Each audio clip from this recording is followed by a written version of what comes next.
Good evening. അപ്പോൾ നമ്മൾ railway related latest ആയിട്ടുള്ള ഒരു അപ്ഡേറ്റ് പറയാൻ വേണ്ടിയിട്ടാണ് നമ്മൾ വീഡിയോ ചെയ്തേക്കുന്നത്.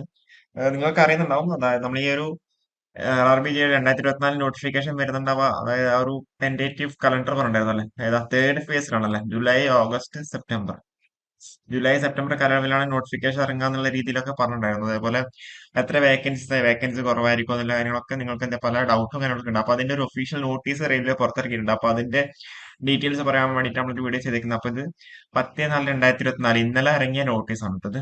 10/4/2024 ഇന്നലെ ഇറങ്ങിയ നോട്ടീസാണ്. ഓക്കെ, അപ്പൊ ഇതില് പറഞ്ഞിട്ടുള്ളത് എന്താണെന്ന് വെച്ച് കഴിഞ്ഞാല്, നമുക്കിപ്പം ആ,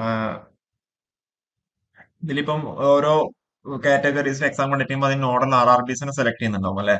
അപ്പം അതിലിപ്പം NTPCന്റെ കേസിൽ RRB അഹമ്മദാബാദ്, അതേപോലെ RRB പട്നയാണ്, അതുപോലെ പാരാമെഡിക്കൽ കാറ്റഗറീസിന് അതേപോലെ RRB ഭോപ്പാൽ, RRB ഗുവാഹത്തി, അവരൊക്കെയാണ് എന്ത് ചെയ്യാം, ഓരോരോ കാറ്റഗറി എക്സാമിനും ഓരോരോ നോഡൽ RRBസിനെ അവർ സെലക്ട് ചെയ്യുന്നുണ്ടാവും. നമുക്കിതിൽ ഏറ്റവും ഇമ്പോർട്ടന്റ് ആയിട്ടുള്ള കാര്യം എന്താണെന്ന് വെച്ച് കഴിഞ്ഞാൽ, നമുക്ക് ഈ ഒരു ടേബിൾ ആണ്. ഓക്കെ, റെയിൽവേയുടെ ഒഫീഷ്യൽ നോട്ടീസ് തന്നെയാണ്. അപ്പൊ ഈ ടേബിൾ പറഞ്ഞിരിക്കുന്ന കാര്യം നോക്കി, ഇതിൽ ഏറ്റവും ഇമ്പോർട്ടന്റ് ആയ ഒരു വാക്കൻസീസ് തന്നെയാണ്. ഓക്കെ, അതായത് നിങ്ങൾക്ക് അറിയുന്നുണ്ടാവും, നമ്മൾ RRBയുടെ ടെന്റേറ്റീവ് കലണ്ടർ പ്രകാരം ജൂലൈ സെപ്റ്റംബർ കാലയളവിലാണ് നോട്ടിഫിക്കേഷൻ ഇറങ്ങുക എന്നുള്ള രീതിയിൽ പറഞ്ഞിട്ടുണ്ടായിരുന്നു.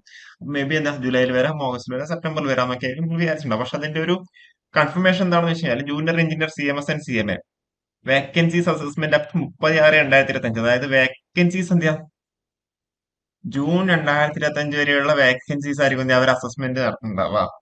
ഓക്കെ, അസസ്മെന്റ് നടന്നുണ്ടാവുക ജൂൺ 2025 ജൂൺ വരെയുള്ള വേക്കൻസീസ് ആയിരിക്കും അവർ നോക്കുന്നുണ്ടാവുക. ഇത് എപ്പോഴായിരിക്കും അസസ്മെന്റ് നടത്തുന്നുണ്ടാവുക? ഇപ്പം ഏപ്രിൽ മെയ് കാലയളവ്, ഈ ഒരു ഏപ്രിൽ മെയ് കാലയളവിലായിരിക്കും 2024 ഏപ്രിൽ മെയ് കാലയളവിലായിരിക്കും ഈ ഒരു വേക്കൻസി അസസ്മെന്റ് നടത്തുന്നുണ്ടാവുക. പിന്നെ അതിന്റെ അപ്രൂവൽ ആണല്ലേ, അത് എപ്പോഴായിരിക്കും? മെയ് ജൂൺ കാലയളവിൽ. പിന്നെ പ്രപ്പോസൽ, അതായത് ഡ്രാഫ്റ്റ്, അതായത് നോട്ടിഫിക്കേഷൻ ഡ്രാഫ്റ്റ് എപ്പോഴായിരിക്കും ഇറങ്ങുന്നുണ്ടാവുക? ജൂൺ 2024.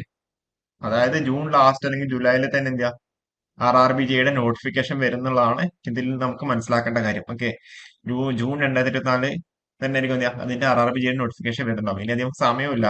നിങ്ങൾ ജൂലൈ ഓഗസ്റ്റ് സെപ്റ്റംബർ എന്നൊക്കെ നിങ്ങൾ വിചാരിക്കും, നിങ്ങൾ എന്താ വിചാരിച്ചിട്ടുണ്ടാവുക, സെപ്റ്റംബറിൽ മാത്രമേ നോട്ടിഫിക്കേഷൻ വരുള്ളൂ എന്നുള്ള രീതിയിലേക്കായിരിക്കും നിങ്ങൾ ചിലപ്പോൾ വിചാരിച്ചിട്ടുണ്ടാവുക. പക്ഷെ അതിന്റെ ഒന്നല്ല, ജൂൺ ലാസ്റ്റ് അല്ലെങ്കിൽ ജൂലൈയിൽ തന്നെ വരാൻ സാധ്യതയുണ്ടെന്നാണ് ഇതിൽ നിന്ന് നമുക്ക് മനസ്സിലാവുന്നത് കേട്ടോ.